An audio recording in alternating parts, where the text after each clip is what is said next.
Okay, sorry about that. And if the people on the live chat can actually let us know if everything sounds okay, and if the people on the screen in front of me here, if everything sounds okay, right? Okay, we're good to go. You see, technology is great whenever it happens. That has never happened before. So the best thing to do was just to turn things off and to turn it back on again. So because we didn't actually hear the start, what I'm going to do is I'm just going to pick up where I started off there previously. So, yeah. In 1984, a bomb in the Lakeland Farm car park in Enniskillen, it murdered people that came here to Northern Ireland to stand between, I guess, people that wanted to do each other harm. And these people were peacekeepers. These people came along to offer themselves to stand in between what often could have been warring factions. And when they were here, they were often fired upon. I mean, these people done an honourable job, and as I say, peacekeepers is peacekeepers, and there's no other way to explain this. And whilst these innocent men were here in Northern Ireland, well, they lost their lives, and they lost their lives whenever they went one day, for a fishing trip to Enniskillen. And let me just show you some pictures, and we'll try to set the scene. And then what we'll do is we'll bring Kenny Donaldson, and then we'll bring Craig Agar. And Craig, Craig's a victim. Craig's father lost his life in this actual bomb blast. But let me just set the scene at first. This is the Lakeland Farm. This is the car park at the Lakeland Farm. And as you can see, the cars are parked within very, very close proximity. And putting a bomb anywhere, it's an act of total madness. But to place a bomb in a place like this, where there could be women, there could be children, lots and lots of innocent people, and what really makes this place, I guess, you wouldn't want to be putting a bomb here for definite, because in and around that area, there's always lots of people. If there's a good day, people they always sort of come in and around the Fermanagh Lakes, and there's always plenty of people in and around that area. And let me just now take you to another picture again, just to set the scene. So there were four men, and four men decided to go to a fishing competition in Enniskillen, and this fishing competition has been run in Enniskillen, Fermanagh area for many, many years. And whilst they were there, whilst at this fishing trip, they came back and there was a bomb blast. And what we'll do is we'll go over to Kenny Donaldson, because Kenny Donaldson will be able to really set the context for what happened on that day. And then what we will do is we'll move from Kenny and we'll move over to Craig, and we'll just ask Craig a few questions about what had happened on that very day. So, Kenny, welcome to our screen yet again here to Forgotten Voices Media on a Monday evening. And Kenny, if you would just like to say hello to the live chat, and then if you would like to just set the scene and tell us what you know about what happened on that day in 1984. Over to you, Kenny.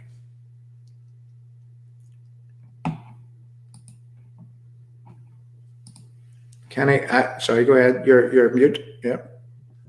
Sorry, okay. Folks. I was just going to say, great to be with you all again this evening, and also to see Craig. I think what we're going to call that technology blunder at the start, the Geordie Jinx. So we'll maybe call it that one. But, no, it says me that doesn't even know to turn off the mic at this stage.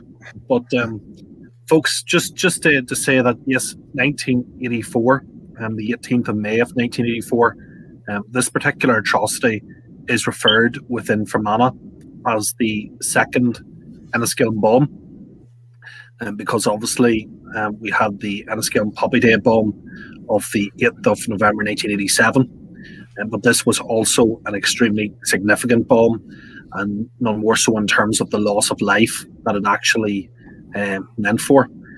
So Craig, obviously Craig's daddy, Tommy, as he was affectionately known, was murdered alongside another guy called Robert Huggins, who was Bob, as he was known. And then there was also a third soldier in Pete Gallimore, who died 5 months later due to his injuries. And Clive Aldridge survived, until around about 9 to 10 years ago, but had lost both his legs on that day. So it was obviously a scene of carnage. In terms of the men, they were here in Northern Ireland, as you quite rightly said, John. They'd stepped up and were willing to serve in the army. They came from working class cities across the United Kingdom. These guys did not join for riches, that's for sure. There was a level of responsibility and commitment to service within them and what they wanted to do with their lives. So they came across here to Northern Ireland and had some downtime, off time as soldiers do. And their common interest was fishing. And they came down to the beautiful scenic county of Fermanagh and to our wonderful lakes down here to have a week's crack on the loch. And it was on that last day when they were returning to the vehicle that the terrorists struck. And it's clear to see, John, that there would had to have been localized knowledge over the course of that week in terms of the movements of the four men concerned for that targeting to have taken place. And I don't want to say any more at this stage because I know Craig will want to speak for himself. But Craig obviously has been left without his dad from a very early age, and we've been privileged to meet Craig, his mummy, as well, and the other families over the last number of years, and to have them back to Fermanagh and to try and rebuild and reconnect those relationships. And I think for them also to see that we're not all bad over here, because that was important. Yeah, indeed, Kenny. So I'm just going to, again, I'm going to welcome Craig on our screen here. And I'm just going to set the context for the people on the live chat, is that Craig was 8 years of age whenever this happened. And, that was Craig's dad. And Craig was robbed of a life with his father. And, his father being an honourable man, coming to, he joined the army and he was sent to Northern Ireland. And I emphasise he was sent to Northern Ireland. He was sent here by the Ministry of Defence, by the politicians of that day. And they were actually sent here to, you only have to look back in our history and you can see that people around the 1969 time going forward, they were coming against each other. And if it hadn't have been for people like Craig's dad, coming here and putting themselves between warring factions, goodness knows where Northern Ireland would have been. And and for that, Craig's dad actually lost his life. So Craig, welcome on our screen. And Craig, if you would just like to tell people, and I hope I got your surname right, Agar, is that right? Yeah, is that a thumbs up? Agar, right? Okay. So Craig, if you would just like to tell us, your father was based here. Your father was based here with his four friends. Now, I'm going to pop up a picture on the screen, and I would like for you to tell me, going around the screen, left to right, bottom to top, who these people are. And this is for the purpose of the live chat and for the purpose of the people that will come along afterwards to watch. Over to you, Craig. So you have top left, Robert Huggins, Bob. Top right is my dad, Tommy Agar, Thomas Henry Agar. You've got Peter Gallimore, who is in the bottom left, and Clive Aldridge in the bottom right. Yeah. And Craig, they were all part of the British Army. Could you tell the people on the live chat, what regiment did they belong to? They were the 1st Battalion, the Royal Regiment of Fusiliers. Yeah. And they came to Enniskillen for, Kenny had said, for a week's holiday, a week's fishing holiday. And many people travel far and wide to do that, and have done for many, many years. So whereabouts would they have been based in Northern Ireland before they made the trip? They were based in Shackleton Barracks up in Ballykelly. Were part of the quick reaction force. They patrolled a lot of, from Dad's friends, telling me they did a lot of like the Springfield Road, Ballymurphy Estate. Basically, I think they only did one tour of Belfast where they were set in one place, if you know what I mean. The rest of it was sort of helicopters here, there, quick reaction force. Yeah, yeah. And, whenever they travelled to Enniskillen from Ballykelly, which is a fair enough bit away from where Enniskillen was, I mean, did they come in their own car? Did they, how did they get there, Craig? Well, I believe at first they wanted an MT vehicle, military transport. So you go to the MT sergeant or whoever's in charge, you request a vehicle to do a certain thing. And I heard that there was a bit of a pushback because the MT, who was in charge of the MT, wanted them to be escorted down, either each day or from the barracks with an armed personnel. One of the four, which will stay unnamed, went above them. They then got an MT vehicle, which was a blue Sherpa van, and that was through the MT. Yeah, and so it would have been a marked vehicle straight away, because the thing is with Shackleton Barracks that they always had a digger close by to the barracks that would always be jotting down registration numbers that went in and registration come out. So as soon as you build up a pattern of a car that's been in more than twice, you can safely say that's a military personnel. Yeah, I understand. And I mean, you were 8 years of age. I mean, do you have any recollection of growing up with your father? I mean, any? Oh yeah, I mean, he was a huge sports fan, massive rugby player, which I inherited a little bit. I love the game of rugby. Daughter now plays for Northumberland, and fishing was his passion and his family. But I'd say number one, it was fishing, then family, or rugby, then family, and the army somewhere in between there. They were his loves, and I don't think he was a very political man. I don't think he was very necessarily charged any which way, but to be a good soldier and be a good man, really, honest guy, very well liked in the regiment,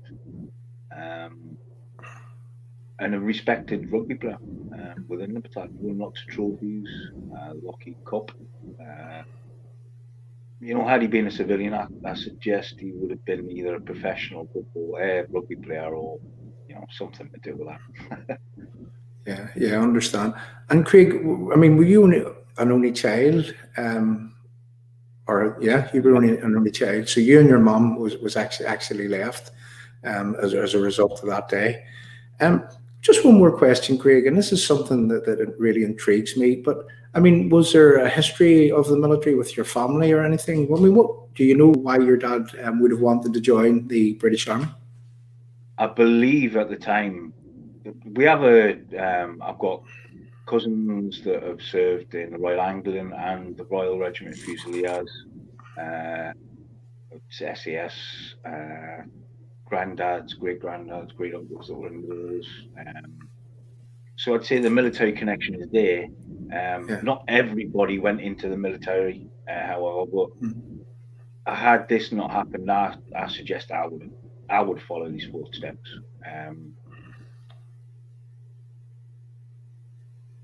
Yeah, I understand. And Kenny, I mean, we hear that also many times that there is a family connection, and again, this is why some people actually want to join the military, and even knowing the consequences. I mean, Northern Ireland, it was a dangerous place for soldiers to actually come here, and again, one of the things would be that to go to that fishing competition. There was a danger. There was a danger for doing that, and especially if they were travelling in a military vehicle. What Craig had actually said, that I mean, there was a chance that this military vehicle, it may have been actually noticed by people. And one of the things that I see there, I mean, whenever I start to look at this case, I see that again, like so many times in our past, these people don't care where it was that they planted a bomb, in order to try to get, and I mean, you've said it, in order to try to get at what they seen was probably a legitimate target. Kenny, I mean, you know the Enniskillen area very, very well, so you do. I mean, could you just tell me, I mean, have you seen this? Have you seen the amounts of people that would go to the likes of those fishing competitions in the past? Yeah, I mean, it's one of the most significant days on the calendar, to be fair, John. And at the time, and funny, Craig and I were just talking about this earlier today, the crude sort of interviews that were given in the aftermath of the murders that are still available on the BBC and all our outlets was very much about what was this going to do to the tourism of the event. Never mind the fact that there had been two men had just been murdered and a third to follow in terms of death. So absolutely, I mean, you would have had a scene of many people on the ground on that particular day. But I think what we also need to be very clear about is that the tourists, once again, the cowardice that was surrounded this event, they didn't attack Craig's daddy and the others in military form whenever they were, in a sense, where there was a fair fight some would say. They did it when they were at their absolute most vulnerable. And that's always been the circumstance of terrorism. They don't like it whenever somebody would fire back, or indeed if their life were to be threatened. Operations were always planned in reverse. And the core purpose for the Provisional IRA and all our terrorists was, can we be assured of a getaway? And if there's a fear factor around that happening, then the operation didn't go down. And whatever people say of Islamic extremists, and trust me, I'm no supporter of suicide bombers or anything of that nature, but they give their sacrifice is their life. They're prepared to die for that cause as they see it, however warped it is. Terrorists in the context of Northern Ireland, that wasn't the case. Closest you come to it is obviously the hunger strikes, where that's a different issue altogether. Yeah, and at this stage, what I would like to just do here, before we move back to Craig, is that this is for the purpose of the people that come to the live chat and the people that will come to watch this at a future date, is that what I'm trying to do here is to show the type of people, the type of mindset that would actually plant a bomb in a car park, not worrying about who or what that bomb would murder or maim. Now, just watch this video and just listen to a snapshot of a man whilst he was being interviewed, telling people where that it is or where that it was that he was prepared to plant a bomb. For the past decade, the IRA has waged a classic guerrilla war that has included attacks on specific military targets. It has also included assassinations and random bombings that have alienated many Catholics because they have resulted in the deaths of innocent civilians. The British and Protestant majority see the IRA as terrorists. If your kids grew up wanting to go out and shoot and bomb the Brits? No, it wouldn't bother me. It wouldn't. It would bother me if they wanted to go and join the Brits. Because if they'd ever tried it, I would break their legs. Have you ever shot anybody? Yes. Who? You can't say that. If they're running about the day, they could turn around and get me. Did you kill someone? No, haven't went that far. Would you like to? I would. Who? Brits, peelers, UDA, UDR, Protestants if I have to. Would kill Protestants. And it wouldn't matter what their lives are all about? No. They're against the people, against the IRA. They shouldn't be here. Best place for them is on the ground.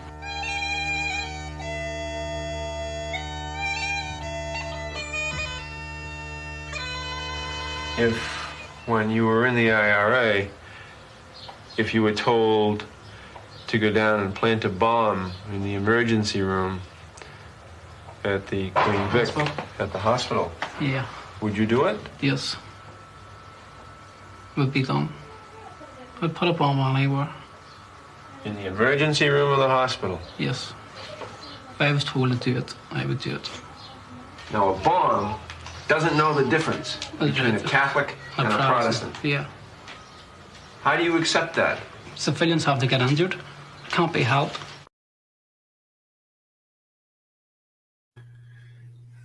Civilians have to get injured.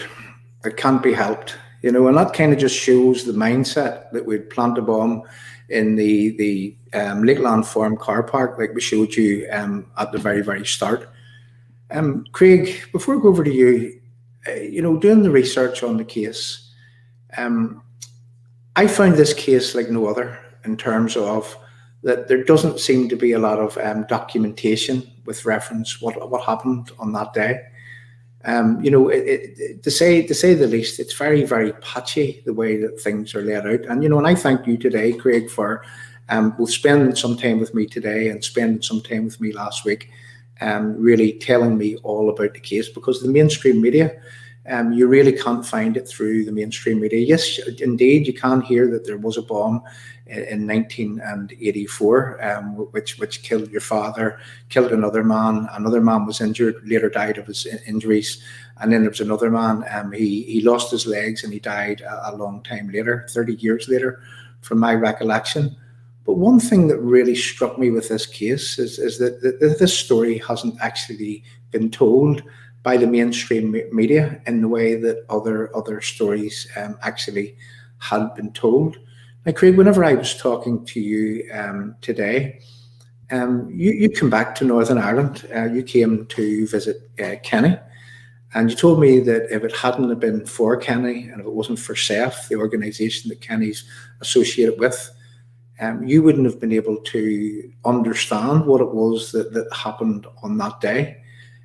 So could you just tell me a little bit about your journey, Craig, in terms of you come back to Enniskillen. You obviously wanted to find out what happened to your father. You wanted to find out the circumstances surrounding what happened to your father. So would you just like to tell us a little bit about your journey so far and how it is that you met with Kenny? Thank you, John. Right. Well, this all started. My journey sort of with this started in 2012 when the Het Historical Inquiries team got in touch with us and said it was now time for my dad's murder to be reviewed as of the Good Friday Agreement, for all the murders to be done in chronological order. They introduced themselves, told us that we could find up as little or as much as we wanted, and we'd be involved every minute of the way, every decision. There'd be an investigating officer that would be assigned to the case.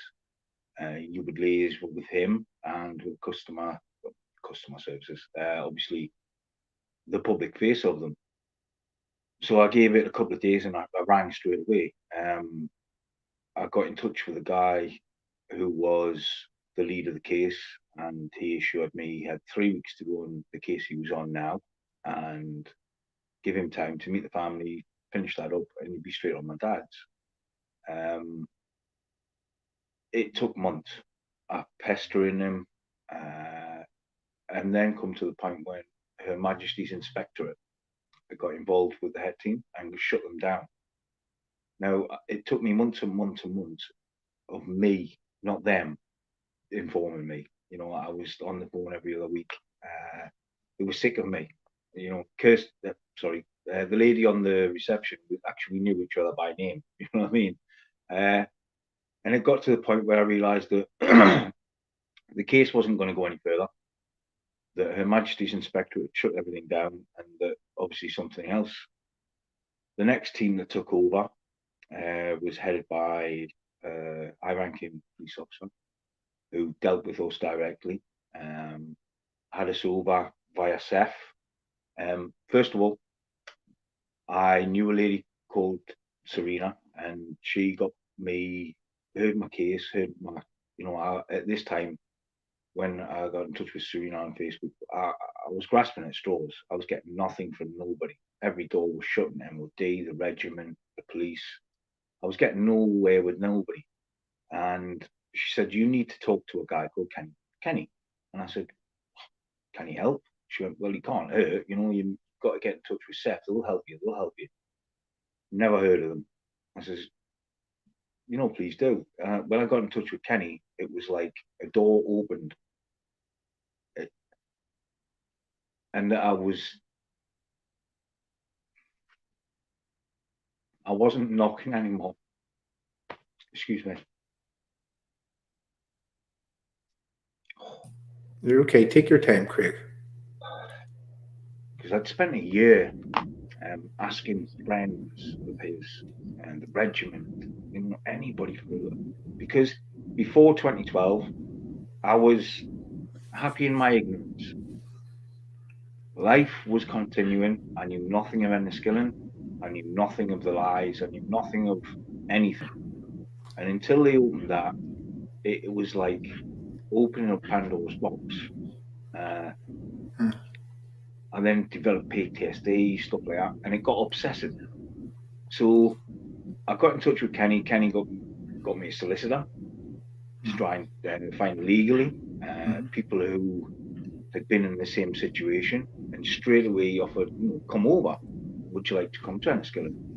So I went over on my own first, because still in the back of my mind, I was still a threat. There were still threats in Northern Ireland. There was still masked men and around every corner. Every pub you walked into had an IRA grass, and in our heads, it wasn't a safe place to be. And when I got there, so I went through Belfast Airport, making sure I wasn't followed, and just bizarre things, And when I got there and realised that the community within Enniskie and Seth, it overwhelmed. And straight away, Kenny got me some answers, introduced me to a journalist from the Irish Independent. And Kenny, I'll just say now, and Ken, and everyone in Seth, they don't deal with rumours or hearsay. You won't find Kenny repeating to a victim what he's heard. He'll only give you the facts. He'll only introduce you to people that can give you facts. Now, the journalist could tell me what was common knowledge, but couldn't be said, officially. And I found out who, when, how, and it was just shocking how much public knowledge the ASUs, how terrorized the local community were by people with faces that were, you'd walk past these people every day. Some of them owned pubs. You know what I mean? Some of them were now university lecturers.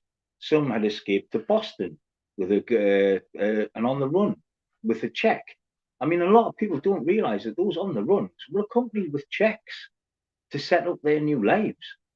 And you just think these people who did this are totally anonymous now, totally scot-free, setting up beautiful lives with their grandchildren and things like this. And those men that were murdered, they have nothing. So the HIU, at one stage, you correct me, Kenny, was it the HIU or the in-between unit, the one after HET? Anyway, the Legacy Investigations Branch, LIB. So I'm now in touch with a chief, with a high-ranking police officer within that unit who is sort of my dog. Sorry. He then tells the families in a meeting that there's nothing, no evidence, nothing exists. The boxes, there is nothing to lead on now. There's no point. So basically leading us down the end of, there's nothing to go on. There's not even a bit of paper to look at. This goes on until the new unit opens up and they have a new remit, a new way of dealing with things. And so we get in touch with these people and I get in touch with a sergeant. He informs me, what would you like? What questions do you want answered, Craig? I said, really?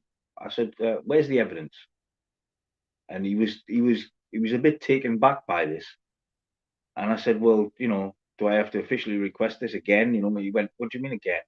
The 3 boxes of evidence, of statements, photographs, paperwork, investigation notes have been here ever since. They have been here. They were requested and they got to that police station in February 2012 and have been there ever since. So we as families were not only lied to, but deceived to by the PSNI and by every unit that they have put in place to deal with the victims in the past. It just seems it's all set up to to go against you, to wade away the time until people start dying off and the cases are no longer relevant. And all of this struck me as going through all of this, that the soldiers' lives don't matter. And this stems from the ambulance chasing solicitors. And I'm not going to say they're either Republican or Unionist, because you can find that out yourself. The only cases that ever see the light, never get a bit of press, are the ones that make money. The ones that make money in the press, or they make money for solicitors. The rest of the cases, which is normally the security services, doesn't involve civilians. It's quite easy to go legitimate target, will sweep that under the carpet. But they were still men. They were still my dad. They were still someone's brother, sister. And we deserve justice and accountability. Because if we don't live in a society with that, then what was the point in signing the peace deal? What was the point in putting those over 600 plus serving British soldiers died for what? For not even to have justice now? You know, did they die just to think, right, even if we die, we're going to fight for something. We're fighting for this, justice, peace, and all of these things. And if they're not put in place, then you're disrespecting what they did in the first place. It's by leaving their homes, their children, and going to somewhere where, and for some of them, it was a 20-minute helicopter ride. And then, boom, they're on the streets with a weapon, facing people that speak the same language as they do, eat the same biscuits as they do. You know what I mean? It's ridiculous sometimes the way that it's been now left for the victims to have to sweep up the pieces. We have to put ourselves back together because we're just not prepared to deal with it anymore. It's costing too much money and it's too much of a carry on, and we can't be bothered anymore.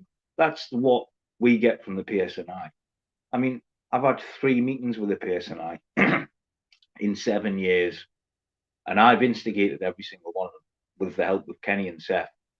They supported me every single step of the way, or the police would have just carried on ignoring us. It's only them, Seth, that have got our foot in the door. Because I guarantee you, it would have just been a letter. I mean, I've been to MPs. Kenny will tell you, I've got stacks of MPs, politicians, Aileen Foster, the endless, the Minister for Defence. And I've met them all, and they all just give you that right, and nothing ever gets done. I mean, the high-ranking officer of the Legacy investigation was, I've got 5 cases legally I need to deal with, and I'm going to deal with them, but your dad is in amongst them, and I'm going to deal with them. That was 5 years ago. I made a complaint about that person, and now the complaint seems to have disappeared.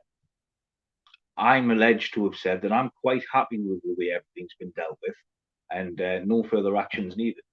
But I ask you, it's like the PSNI now are doing more damage, causing more trauma, causing by a beautiful quote is,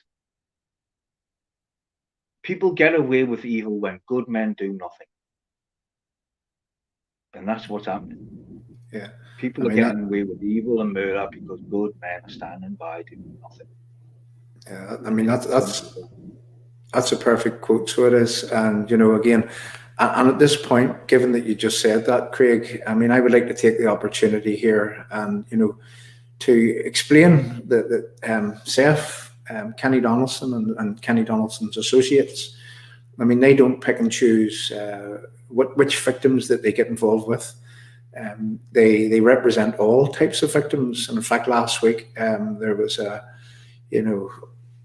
day for victims. I think it was Friday, Kenny, from my recollection. And, you know, where they told the stories of the Le Mans bomb, where people were incinerated in a bomb.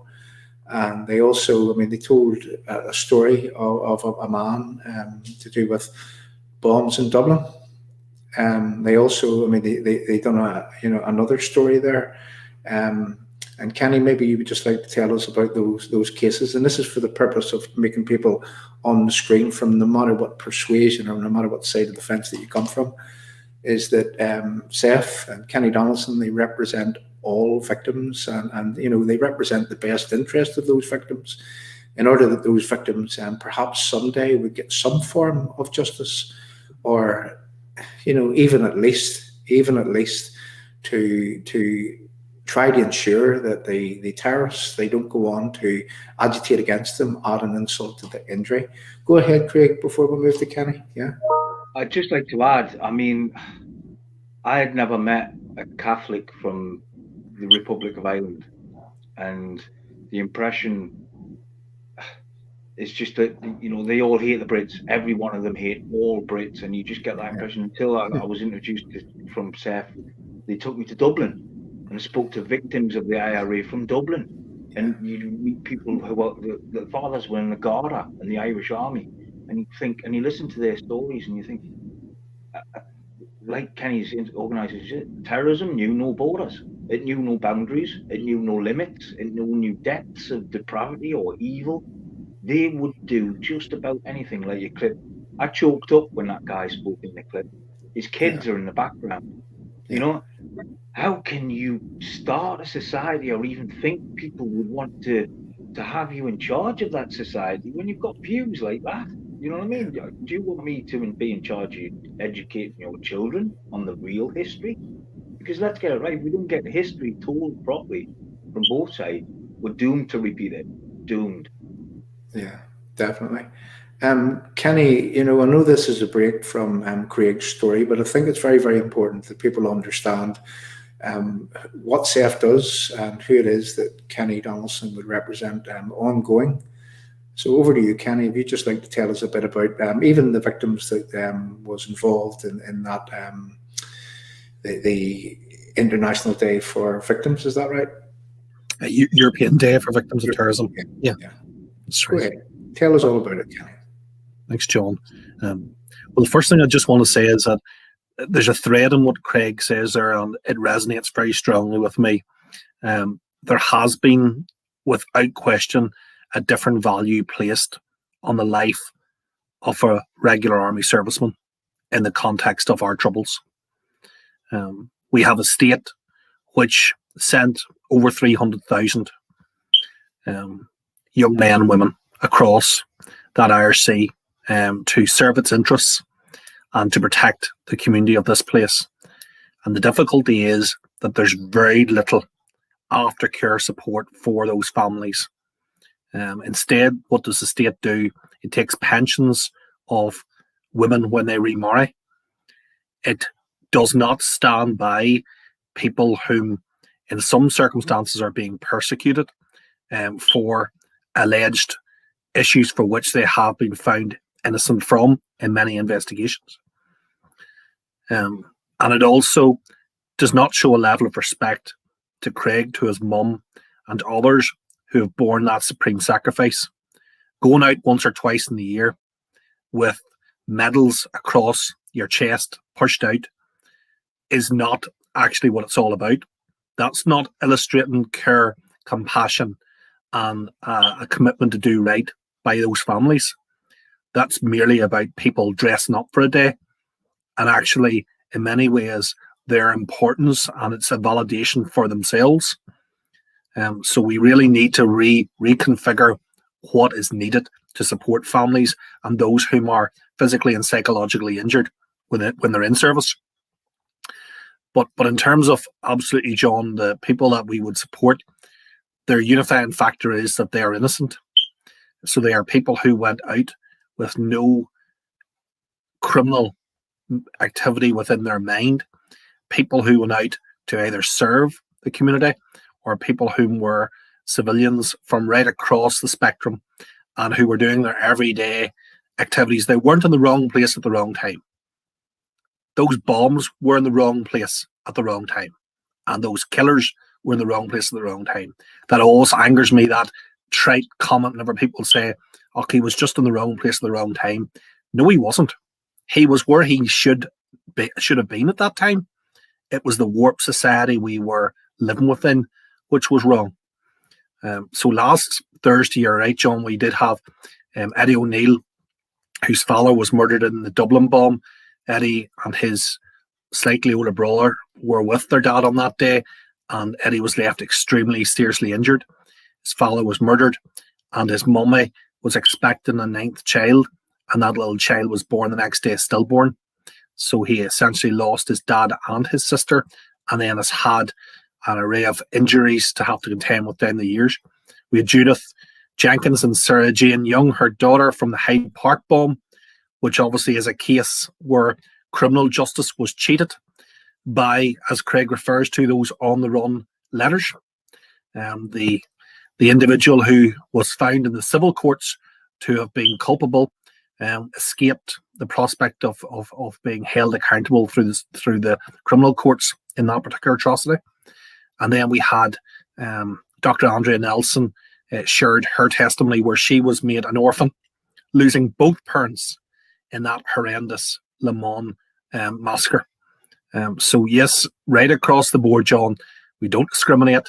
Whether people are Protestant, Catholic, or neither, Muslim, Hindu, Sikh, whatever background they come from, as long as the common value is in place where the sanctity of human life is represented and agreed upon, then we can work with anyone on that basis.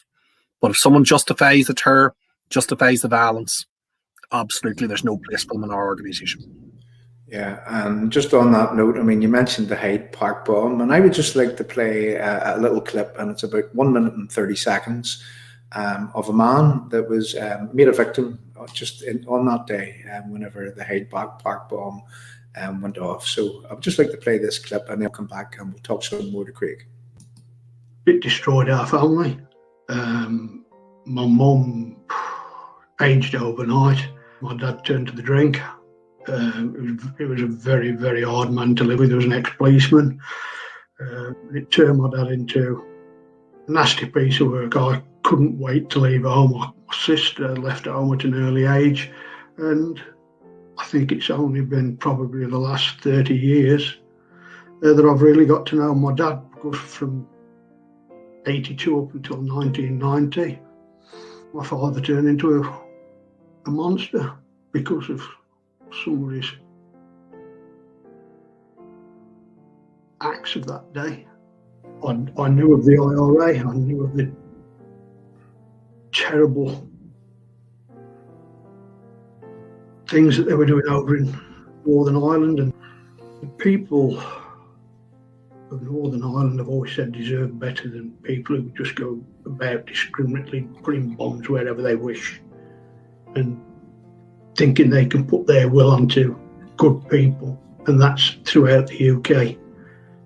I think slowly I'm getting myself back together, but this is a long time on. This is 39 years later.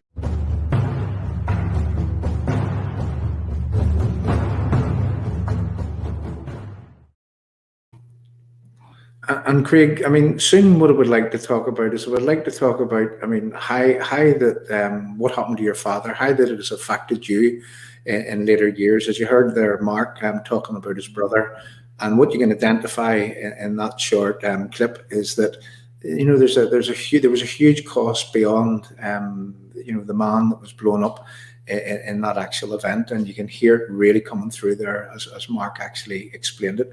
So before we move on to that, Craig, you had said there, and you know, and this is just for the purpose of trying to understand, because I mean, I talked to you a few times over the past few days, and you know what I'm understanding is that there's been nothing done about your father's case. I mean, you were told in one instance that there was no evidence; the evidence had disappeared. And, you know, that was in 2012 from my recollection.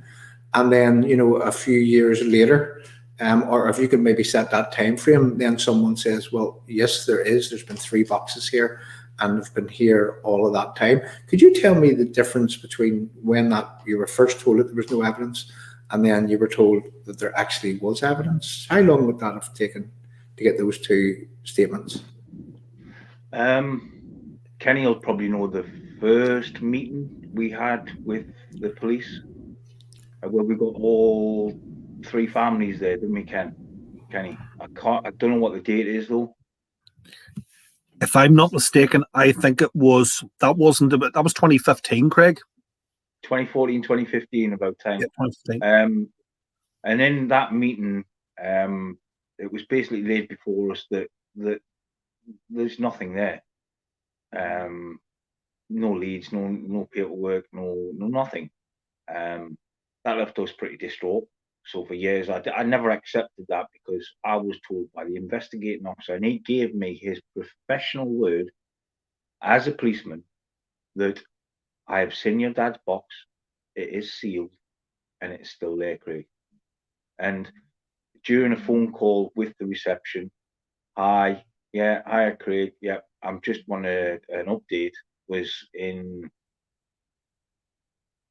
2014, and I spoke to the receptionist and she's tapping away. Yeah, Corporal Thomas Henry Agar. No, the evidence was requested in February 2012, passed around various departments, and no review generated. And I was gobsmacked. I was sort of like, it's been passed around various departments.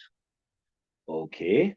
Nobody's told us that it's been opened and looked at. Nobody's even told us that the evidence is there. So I always knew that the evidence was there. Now, when this officer, then I've been asking for my dad's watch and ring from the very start. Can I have my dad's wedding ring and his watch? So this meeting for Conte, Kenny, in Enniskillen Castle, the date, I don't know the date.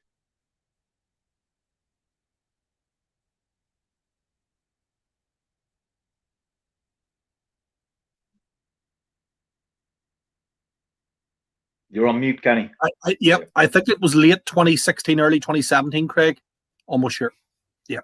So during this meeting, I asked a question to the chief inspector about my dad's case. When's it going to get dealt with? The chief inspector points me to the back of the room where this officer that won't be named, but he was second in charge. We're dealing with that sort of such and such. And at the end of the meeting, when the cameras are switched off and the press are in the corner, I was talking to someone, and he approached me, went, Craig, can I have a word, please? I said, yeah, certainly. About your dad's watch and ring. And he looked over my shoulder. I saw the press was sitting there, and he said, "Oh, we'll be out from the press." All right. I've looked into your dad's box, and there's no watch and ring. There is nothing there. Nothing exists, Craig. And I think that the evidence was either destroyed in one of two explosions around, So I thought, hang on a minute, the two police, one of two explosions on police stations. Your dad's evidence must have been there and destroyed. So I came away from that meeting and spoke to Ken Funston. Ken Funston is a wealth of knowledge in the area, especially when he was serving at the time. So I asked him about the two explosions, and he said, Craig, that's just nonsense. The explosion on the front gate at the Enniskillen police station didn't affect anyone. There was minimal damage, a few people got married. He says the second one unfortunately killed police officers, but it was at the front gate. It was where they drove a JCB in. He says neither of which would involve your dad's evidence. He says at this point they were at the police station they are now, locked away. So it didn't make any sense to me. And this officer then goes on to other things. It changes hands again, becomes a different unit, which it is now. And October, November 2019, I phone up for a checkup because I'm constantly ringing them now and then. I might leave it 6 months and then I might leave it a week, So I asked for an update, and I got in touch with a sergeant. I can't remember his name. And he spoke to me and he turned around and he said, "What are the questions you want to know, Craig? What have you?" I said, "Give him a couple of questions. What vehicle were they in?" Because I've asked this, just a basic question to see whether the police are actually going to give us any information. Because I know what vehicle they're in, but the police force won't tell me what vehicle they're in. Can't tell me. They don't know. That was, in the meeting, that's a sort of level of intelligence and sort of evidence they have. They're telling me. We don't even know what vehicle he's in. So it comes to this 2019, October, November, and the officer, the sergeant, says, "What would you like to know?" I give him a few questions. What happened to the evidence? And a week later, I phone him back, which is right. Regards to the evidence, how much do you know? I says, well, it went in 2014, 2015, it disappeared. No. I said, what do you mean, no? There's 3 boxes here, Craig, containing photographs, containing statements, and containing investigation notes at the time. You could have knocked me over with a fella. Yeah. I was gobsmacked.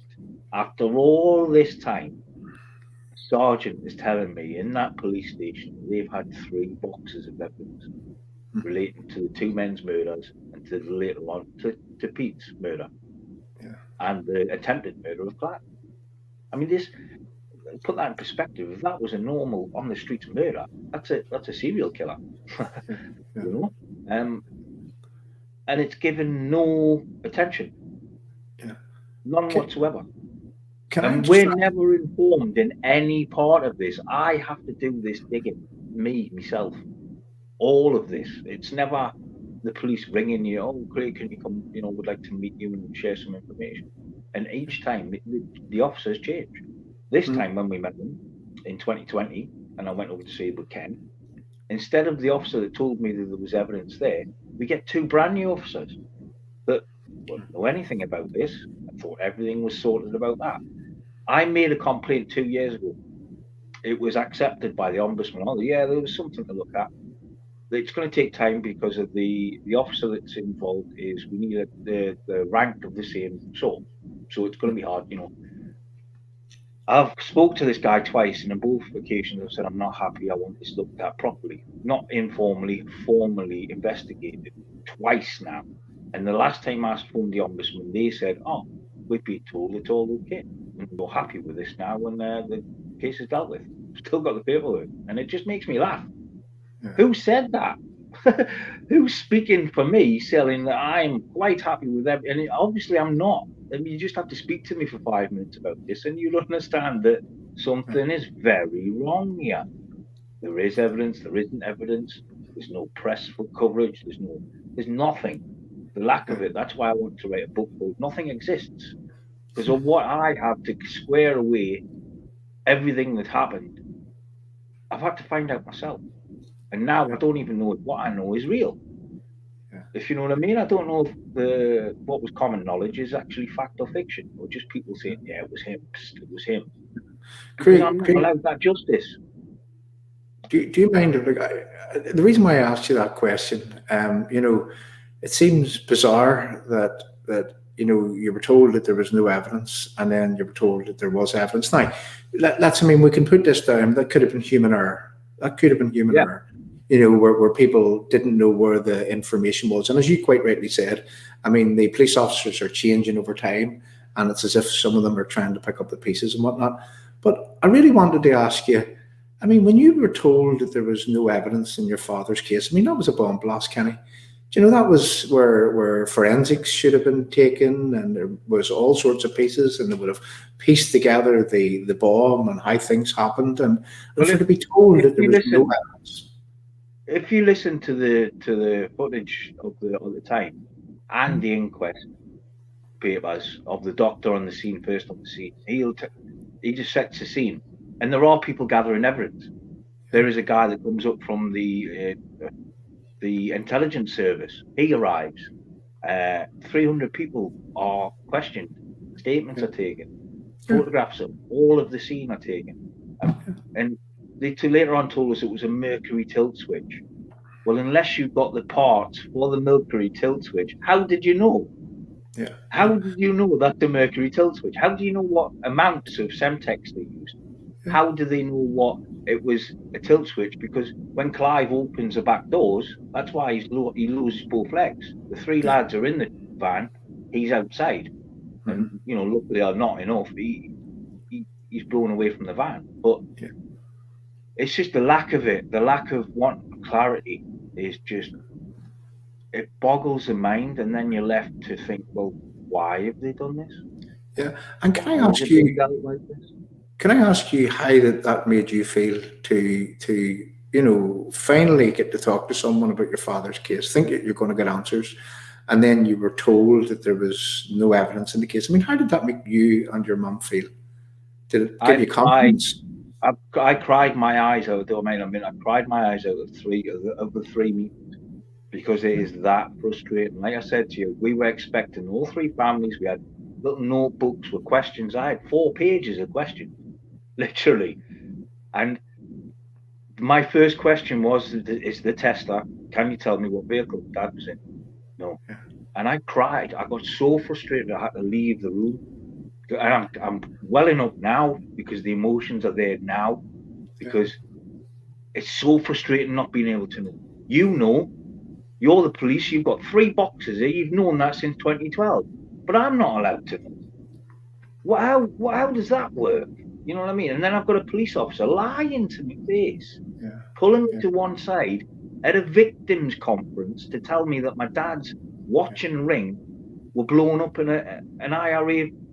And then you just start thinking, well, did the IRA blow the evidence box up because there's something in it? And then you think, are the police hiding that evidence because a politician or somebody's name's in there? Or, you know, will this now open up the Secret Service was involved, or they were on a mission? Or your mind goes from that end to that end, and you're just like, well, what's the truth? The truth would be a start. And Kenny, I mean, we hear that sort of thing going on regularly, and sometimes what it does is it feeds suspicion, even though that it could have been maybe human error, Kenny. You know, and I think that, you know, although that we sometimes talk about that how the terrorists would add the insult to the injury to the victims. I mean, look at that. Just listen to that. I mean, that was traumatizing for Craig. It was also very, very traumatizing for his mum. And you can imagine that, you know, things do change, and there's been so many different versions of this and these inquiries that you know, there's newcomers and they're picking up the pieces and they don't know fully what has went on. You know, I mean, I just think that these people deserve more respect than what they're getting, Kenny. Kenny, have you anything? Go ahead, Craig, sorry. The third meeting, John, Kenny, I gave up. I cried that hard and it hurt that much. And the things they were saying, it hurt that much. And even seeing Ken Funston's face was just, he couldn't believe that he was having to do this again, you know, with another family. The same thing, you know, the same process of heartache and re-traumatizing these people. And he was a victim himself. And it just, the disrespect from these people is just more than anything. It's as if you're wasting my time because the crime didn't happen 6 weeks ago. Yeah. And do you know what it is? I didn't think there was a time limit on murder. I didn't think so, but there is, especially if it was in Northern Ireland. Yeah. And lucky for you that you've met Kenny and Seth, who digs into these things and tries to make sense. And Kenny, before we go over to you again, I would like to say and state quite categorically that let's not forget that the police didn't plant this bomb. It was the IRA terrorists that planted this bomb. But you know, that is, I mean, I don't know. I mean, try to find words for how that family was treated. And, you know, it's, you know, total negligence. And, you know, Kenny, I'm sure that you've seen this many, many times before. I think, John, like, people need to, who are in authority sometimes in terms of policing structures here, need to understand that Craig Agar was a young man who was going about his business in Newcastle. Yeah. And then out of the blue, his family receives a letter to say that there's going to be a review carried out into his daddy's murder. And down the years, because of the nature of the lack of support structures around them in Newcastle and right across GB, they came to a place of not ever getting over it, but finding a new way to live, in a sense.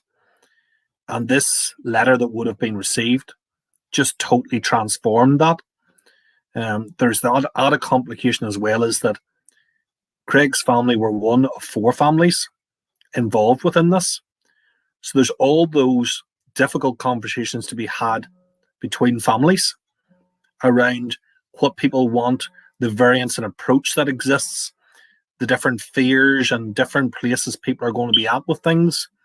And that isn't factored into it whenever someone sends that letter from an office based in Belfast to what the ripple effects are going to be. But absolutely, I mean, what I would classify what families are put through, it's a form of psychological terror, because the actual mind, the way it's made, is that it requires answers.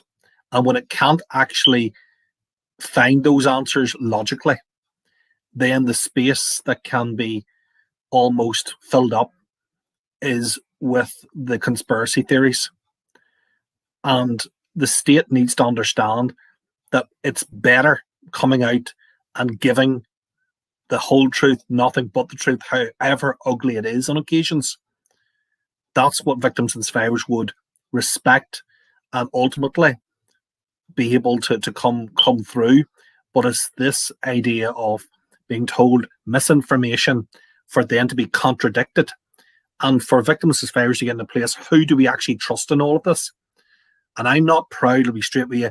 I'm proud that I know Craig and I know the families, but I'm not proud of the lack of result that we've been able to secure alongside them in terms of actually getting an end point to this case.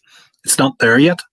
And that frustrates me. I know it frustrated Ken Funston extremely, and much as someone who had lost his own brother, he became so frustrated with the process and the pushbacks.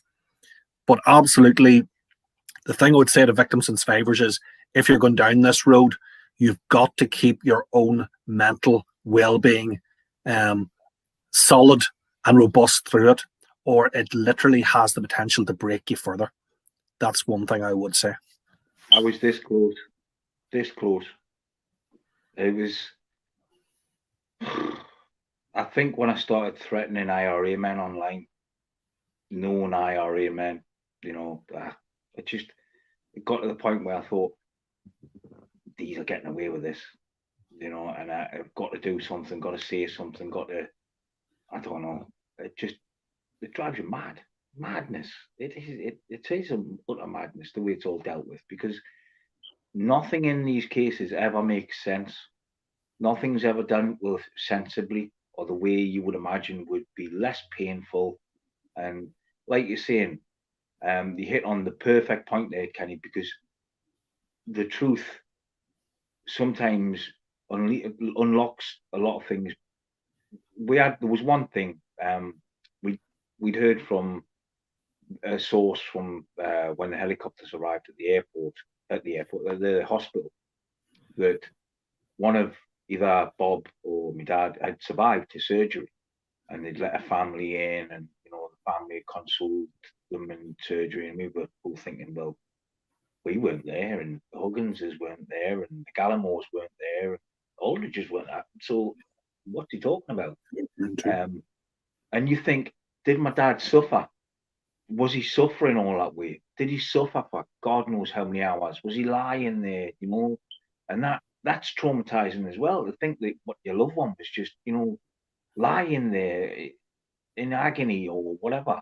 And it wasn't until I got the original inquest through Seth, through their requests and through them getting that, I got the original inquest papers. And in that, the doctor that arrives on the scene describes the scene. And he put to rest that rumour that my dad survived, because he didn't. He instantly died. His injuries caused him to be dead. The doctor runs straight past him because he's dead. Bob is no longer going to be alive much longer. He realizes that. So he's doing triage, and he describes a scene. And the next, he describes someone in the field, and Pete describes him, and he describes how he goes to them to treat them. There's a nurse with Bob. There's someone comforting Dad. And that was just such a nice thing to know, that people were comforting him, even though he passed. And the community of Enniskillen are very spiritual, so I can imagine one of them might have said a prayer. It just gives you that touch of comfort that I know what happened. And then you can close that page. I've ticked that box. Like Kenny says, I need the answer. So there it is. It's answered. He died quickly. He didn't suffer. He didn't, Yeah. which is, in a funny way, it was a relief, because as soon as I heard that one of them might have survived, it was such a relief to be able to let that go. And now the other things, if police could just give me the ability to let things go, then and put them away and correct that, then my mental health will be much better. Because at the minute, I still get drawn back to that. It's still in the back of the mind, it's still in the cortex that, hang on, I was lied to, and I'm still being lied to, and it was about my dad's murder, and then it just builds and builds, and the monster gets bigger, and it takes over. Yeah. Kenny? Yes, John, and building on Craig's point there, this issue of rumour at times is extremely dangerous. And I say this with a great respect, because I know that there will be a lot of people watching the programme who might come from ex-service backgrounds. But sometimes there is a thread that runs through where a small number of ex-service personnel can share what they believe to be war stories. And there is sometimes an issue where things can be talked about that aren't actually fact. But there's almost like a sense of making it as colourful and what have you as it can be. And there's been obviously evidence to suggest this has happened in the past. And I just would say to people as well, be very, very mindful of the families that are hearing that misinformation and what that will do to them whenever it's established that it's not correct. There's obviously legitimate memory transformation as well, where all the evidence suggests in the world that sometimes how someone recollects events of 30 and 40 years ago, they believe it within their own mind that it's accurate. It's not, but they believe it to be, and that's a very different type of condition. But for those who would willfully sugarcoat something in a manner to glorify what it was and what their role was within it as well, which you'll hear sometimes. I was the first on the scene, whenever you can very clearly see that we weren't even working that day. So those sorts of things we have to be extremely mindful of. But going back to the basic point that John has made, we've always said this, always remember, it's terrorists that planted the bombs and the carnage that was reaped. Whatever faults the authorities had in the run-up to, during, or after, they didn't press the detonator or press those triggers. That's the crucial point that people need to be mindful of, because there are very many within the society who would take you down roads of trying to secure financial resources from the state, promise you all those riches, and ultimately it delivers nothing. And even if the finance comes, the victim survivor will still feel empty, because it's not answering the basic requirement they need to justice and accountability. I'd like to add that, touching on that, Kenny, we both know a gentleman that rang me drunk at 7:30 one night to tell me that not only could he put me in touch with IRA terrorists that would answer any questions, he was an ex-policeman, and right the way through the conversation, I'm thinking, how does this guy have my number? Now later on, you think, and this guy was now pretending to be a solicitor. He'd stolen information from people, and he was now ringing people for victims to try and get to jump on that ambulance chasing. And he told me I had a case against the state because there was, this person was involved and that person was involved, and he was drunk at 7:30 at night trying to ring up for business. You know what I mean? And that's the sort of thing we're up against, because that person would have told me anything I wanted to know. Not the truth, obviously, but anything I wanted to hear, I would have been told, and he did. And that culture of it now has taken over justice and accountability. it's gone on to, you know, how much is the state prepared to lose, and can we admit this, and can we admit that? I just think, God, everybody knows everything about Northern Ireland now. All the dirty little secrets are mostly out. So what's the point in hiding behind them anymore? Craig, just at this point, what I would like to do, we're coming to a close, and I would like to play another small video clip actually before we close. But I mean, we'd just like to ask you, okay, so I've talked to you a couple of times over the past couple of days, and you come across as quite liberal in your attitude, you know, quite accommodating. And, you know, whenever you and I had talked, you know, you're a live and let live type of person. Could I ask you, Craig, I mean, what would justice be for you? Tell us what would be, you know, what would satisfy yourself and your mother in respect of what happened to your father on that day in 1984? That's a hard question to ask.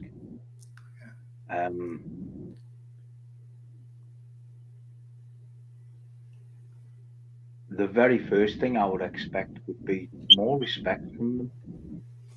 More respect from, not because the only respect seems to have come from the community within where he was murdered. That "we see you" moment was everything. And in 30 odd years, even a few of us commented on the fact that it was like we never knew we were carrying around this grief.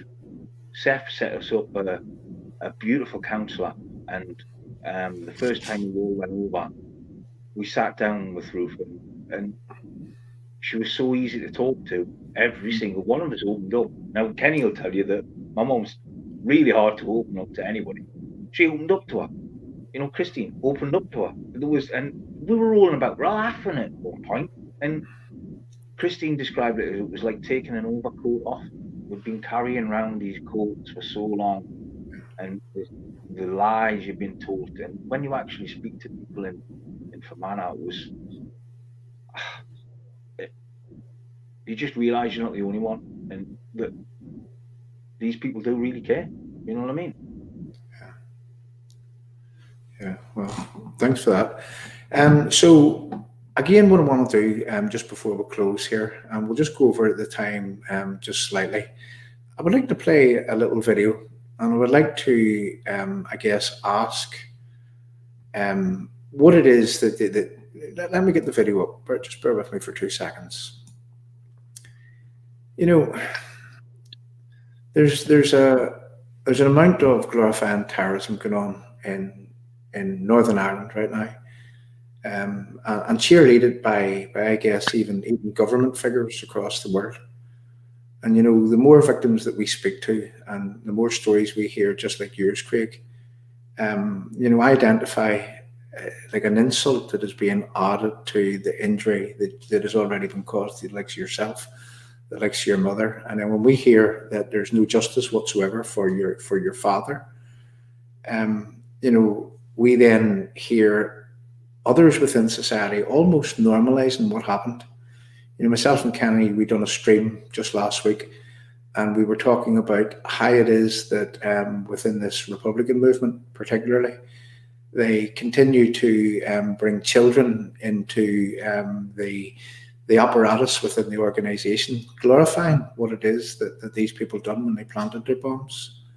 And we talked last week about one particular man who was a hunger striker, a guy called Francis Hughes, I think, from my recollection, Kenny. And, you know, the amount of murder and mayhem that man caused. And then we see politicians today, the leader of Sinn Féin, Mary Lou McDonald, glorifying these people, saying that we won't permit these people to be criminalised for what it was that they done.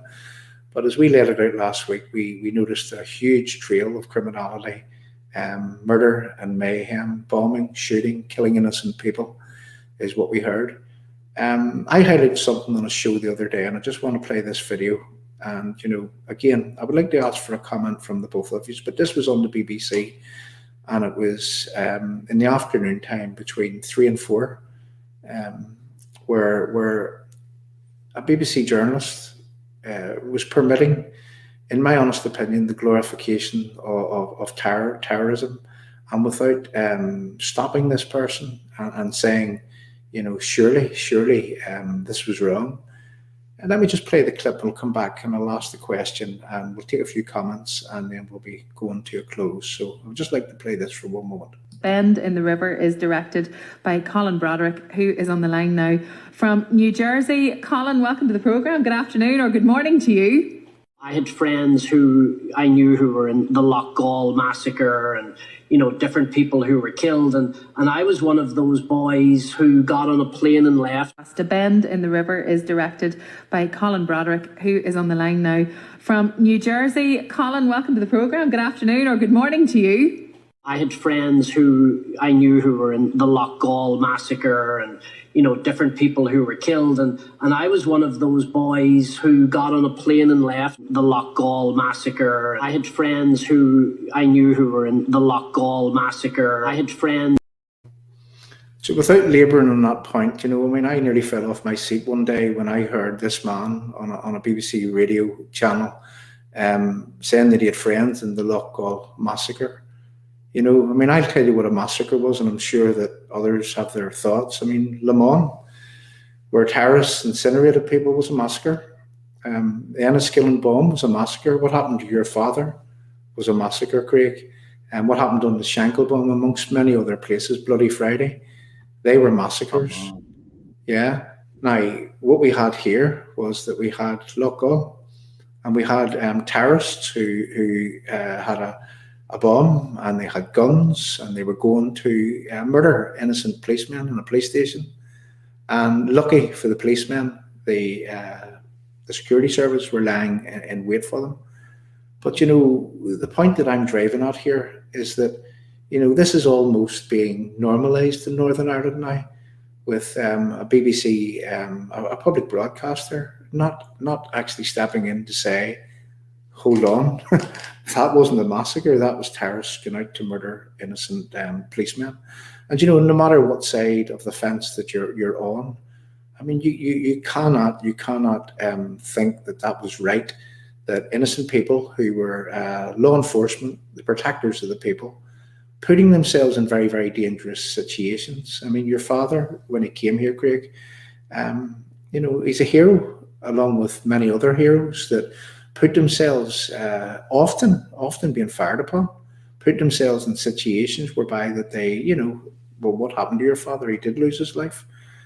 And, I just wonder sometimes what it is that, a BBC presenter was permitting that to happen, and also the producers, they allowed that to happen. And we need to get to the stage in this society whereby that children, especially, they're told that this wasn't right.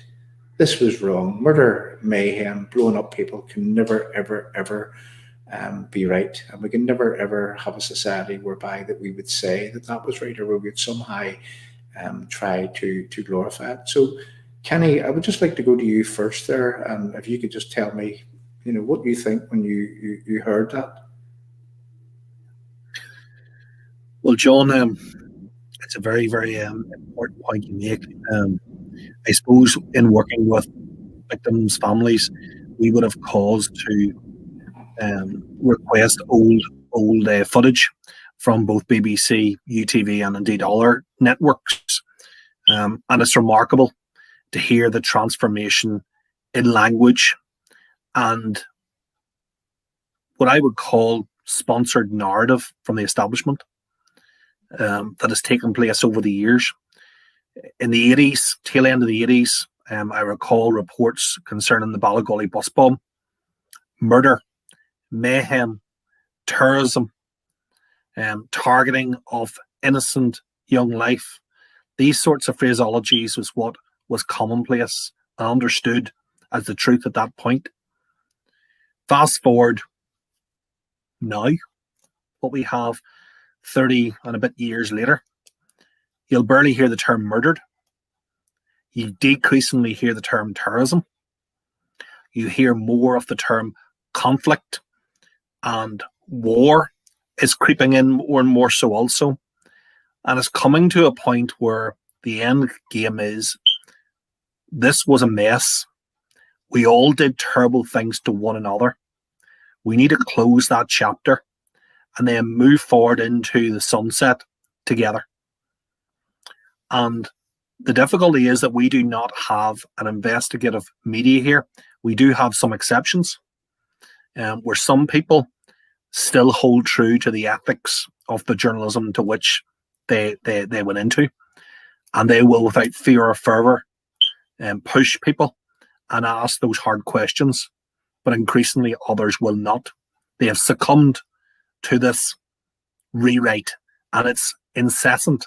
It's not done in isolation.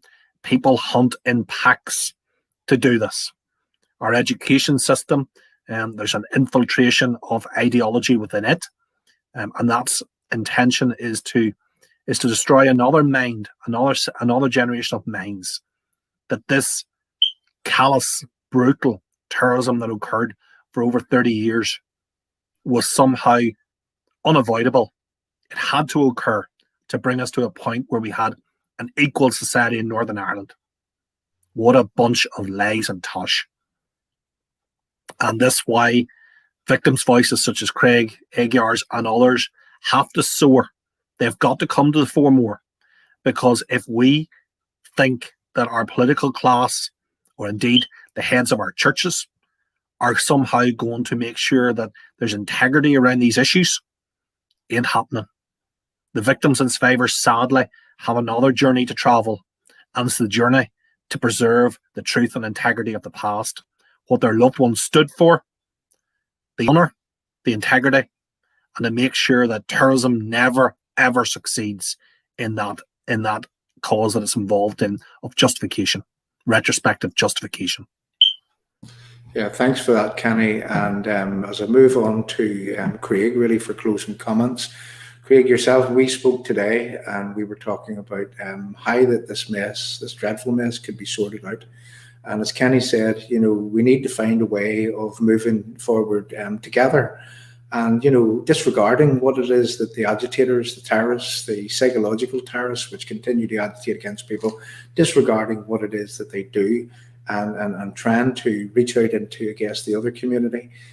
People within the South, people within the nationalist community who have a vested interest also in ensuring that people like yourself wouldn't be traumatized and re-traumatized again, Craig. And, I close with these comments before I move to yourself to tell the live chat goodbye. I'm going to thank you for coming on first.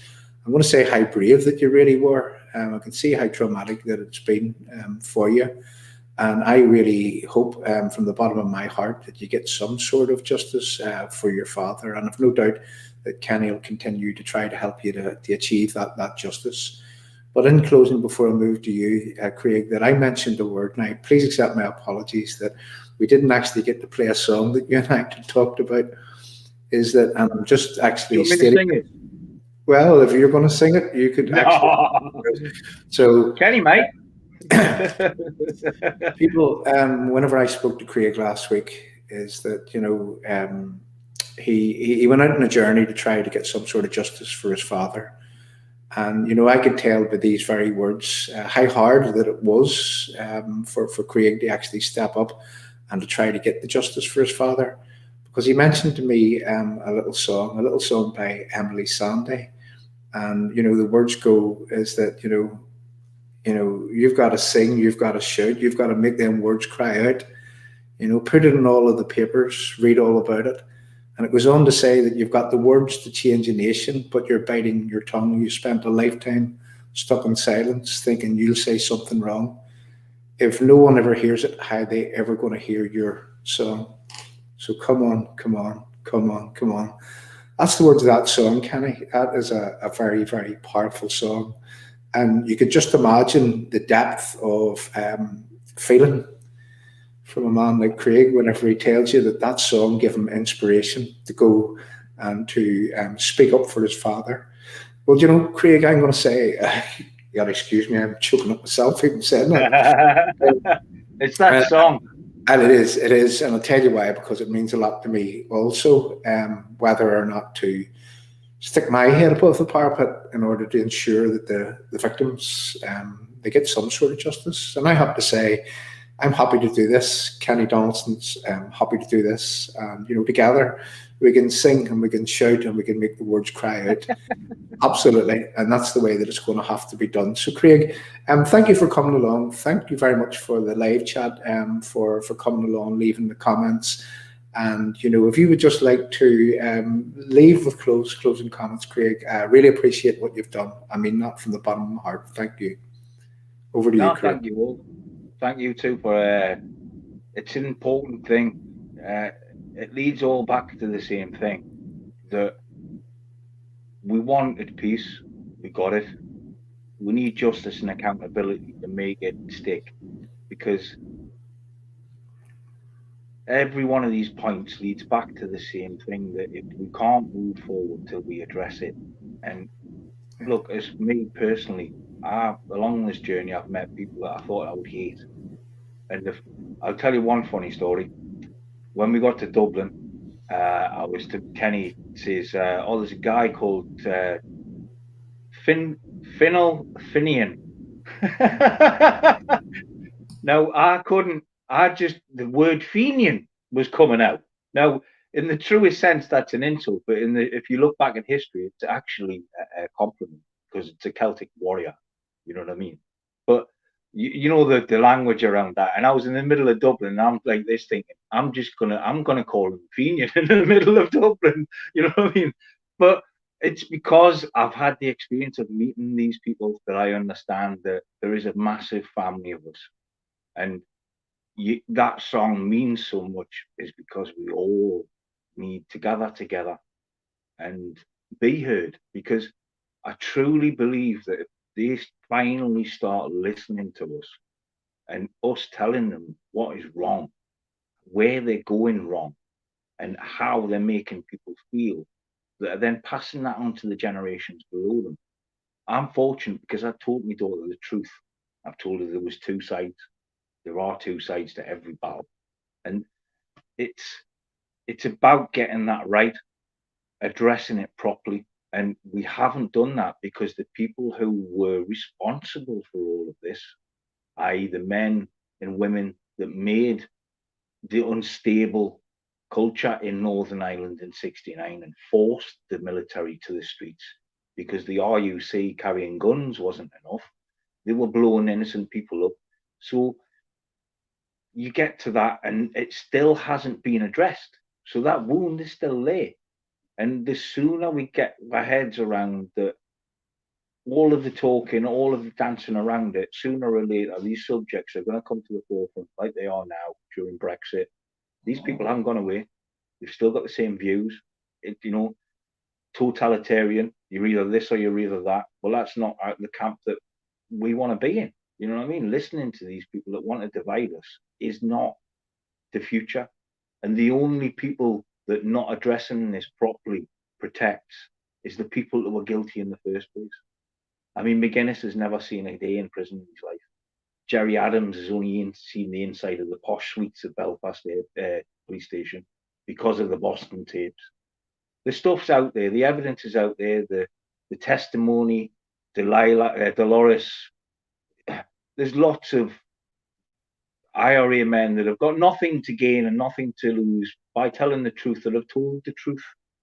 And the truth is blatantly obvious, that we need to get these people who are responsible for the acts, the gross acts. And it doesn't have to be locking up 100 IRA men. Let's just lock up the man or the men that gave the orders, that told these people. And you can see the sort of men that they've indoctrinated this to. They're not that educated. These people are on low incomes. They're in, towns like myself, where it's easy to radicalize people. And it's going down the same path of divisions, when we thought we were bringing them down in '98. And the peace process was signed with certain things put in place that just are being ignored now. And they're being used as weapons. It's some of the clauses in the Good Friday Agreement, the Belfast Agreement, are now weaponized. And it's horrible to see. Like the conviction of soldiers and the investigation into soldiers. Look, if you're guilty of murder, you're guilty of murder. You can't dance around that fact, whether you put a uniform on or you put a mask on. And I would be the first person to say that if soldiers committed murder, they went out and murdered people, and you've got to pay for that. You signed the oath to protect people, not to go out and murder. And although the IRA and those terrorists never had that responsibility, never had the responsibility of being accountable for their actions, because even now we can account for the soldiers' actions because everything is recorded, everything is in paper, is in on file, because that's what we are. That's the difference, the accountability. The reason why those soldiers were being looked at is because of the amount of scrutiny and accountability we've got for each other. Now, if we don't move on with that, if we let people get away with it, and I see them all the time. One of them's a politician who I think was involved in my dad's murder. And to see them get away with this is just sickening. And it just then it strengthens that thing for the generations below us to think, oh, well, there's no recourse for that. If I then disagree with the government or want this, I can just change it by blowing a few people up. And then, I'll get to go to the negotiating table and I'll get to put a suit on and I'll get to live the rest of my life never having been held responsible for it. It's just have been justice to me, and I think to a lot of people right now, and I think to all of the communities going forward would be better if we started to admit that and started to braven up and started to put these people in a court, no matter even if they do threaten bombs and bullets, because I guarantee you, whether it's a loyalist paramilitary or Republican paramilitary, they haven't got the numbers. They don't have the stomach anymore. The people will turn against them because the people who are watching this wouldn't have it. Would you accept, even if they were in your name, a masked man walking down the street? No, I wouldn't anyway, and those times are gone. The times of fear, the times of the IRA were, sort of trying to be political, are gone. They're gangsters. And they've built a political party on gangsters. And they seem to know how to put fear in the people. And they need to step out of the shadows and be accounted. All the imposters and the like. I mean, I would have thought the likes of people who have been affected directly by the terrorism would want that as well. And let's step away from the scared of, the political, how do I say this? That it stems back to when good men do nothing, evil will succeed. And it's because we're standing back in the fear of threats that nothing's being done. And I don't think there is any validity in that threats, because I don't think Northern Ireland or the Republic of Ireland have any appetite to go back to that. What a beautiful place it is, and it should continue. And the beautiful people now, instead of that hatred, especially going to Enniskillen and meeting the people, you understand that they're very passionate people. And you can understand where if this is anger and hatred, it could be very passionate, because you meet these people now and they're the most loving, respectful, nice people I've ever met. I love going to Enniskillen because of the people, and nothing more. They're beautiful people. Yeah, that's definite, and I can actually back that up. And I can say that anytime that I'm in Enniskillen, the people are so accommodating. So, they're very nice people. It's a kind of slow pace of life, and even the way that they speak's a bit slower than us. And I have to say, I enjoy. And I'd like to close with just saying thank you to all of them. The journey mightn't have gone the way we expected, Kenny. The result might not be there, but do you know what it is? I'm glad I had Seth holding my hand through it, because I would have broke. That wouldn't have been nearly that much. I would have broke. I would have snapped. I would have ended up climbing the Tyne Bridge and throwing a banner on it. Crazy incidents would have occurred, because the control was losing with a lack of being seen. And Seth saw us, and that's what the start needs to be doing, is seeing us.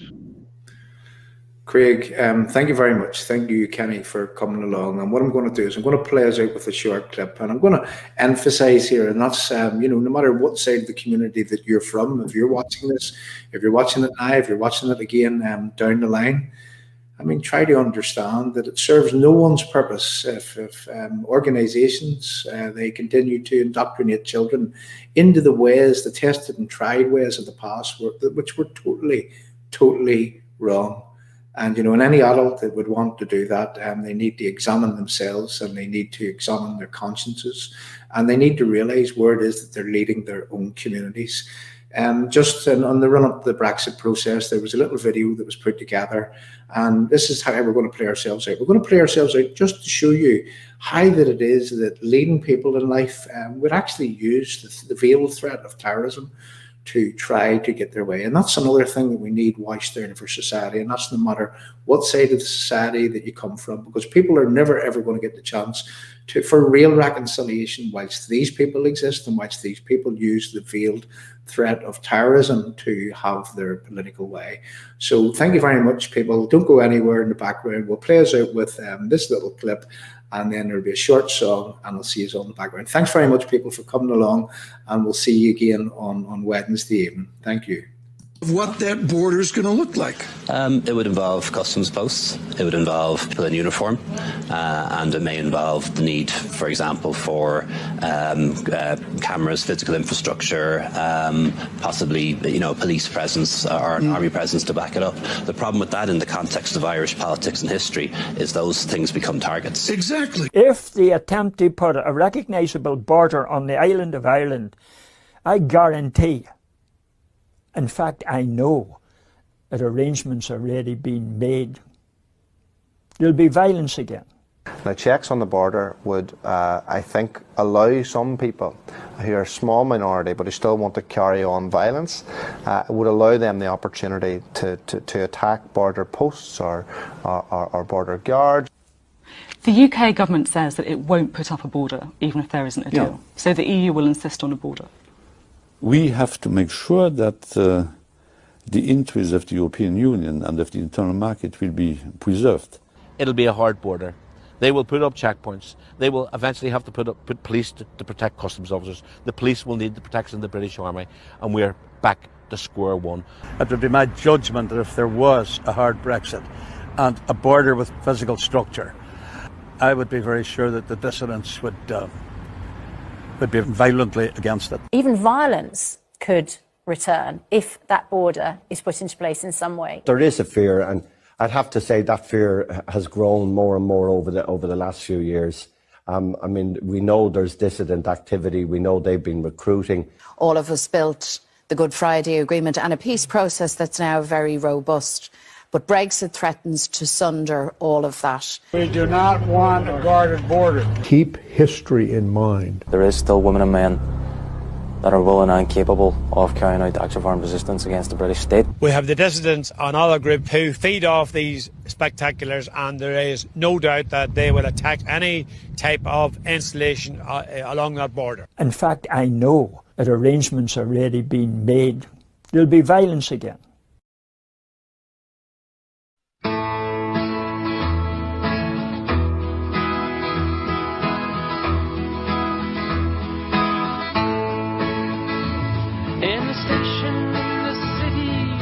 British soldier stood, talking to the people there if the people would. Some just stared in hatred and others turned in pain. And the lonely British soldier wished he was back home again. Come join the British Army, said the posters in his town. See the world and have your fun, come serve before the crown. The jobs were hard to come by, could not face the dole, so he took his country shilling and enlisted on the roll. But there was no fear of fighting, the empire long was lost. Just 10 years in the army, getting paid for being bossed. Then leave a man experienced, a man who's made the grade, a medal and a pension, some memories and a trade. Then came the call to Ireland, as the call had come before. another bloody chapter in an endless civil war. The priests, they stood on both sides, the priests, they stood behind. Another fight in Jesus' name, the blind against the blind. The soldiers stood between them, between the whistling stones, and then the broken bottles that led to broken bones. The petrol bombs that burned his hands, the nails that pierced his skin, and wished that he had stayed at home, surrounded by his kin. The station filled with people, the soldier soon was bored. But better in the station than where the people warred. The room filled up with mothers, with daughters and with sons, who stared with itchy fingers at the soldier and his guns. A yell of fear, a screech of brakes, a shattering of glass. The window of the station broke to let the package pass. A scream came from the mothers as they ran towards the door, dragging children crying from the bomb upon the floor. The soldier stood and could not move, his gun he could not use.